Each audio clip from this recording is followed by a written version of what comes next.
A frase inglesa "o pequeno e fermoso" cobra significado en Osalnés. Así o corroboran dende Tour España. Dous altos cargos do organismo visitaron estes días a comarca para coñecer os seus recursos. Agora marchan convencidos das súas potencialidades a nivel internacional. No hay que ser muy grande, lo que hay que es tener cosas buenas.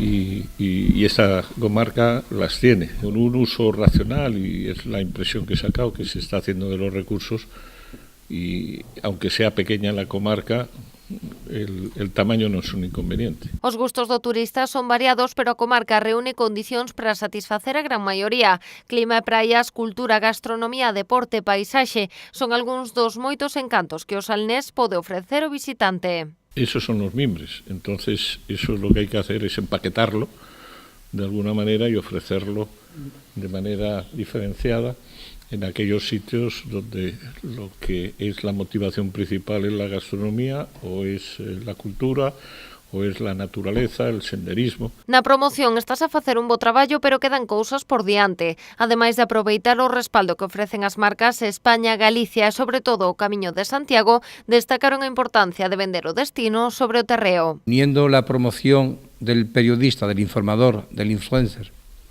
y uniéndola a la gente de viaje, operador turístico, somos capaces de atraer hacia ese destino los turistas, no solamente en verano, sino a lo largo de todo el año, desestacionalizándolo. Dende a Mancomunidade tamén expresaron o seu descontento co efecto negativo que teñen as informacións meteorolóxicas que de Galicia se ofrecen ao resto de España. Insistiron que nas Rías Baixas o clima é diferente, polo que estudan tomar medidas para evitar esta xeralización das precipitacións.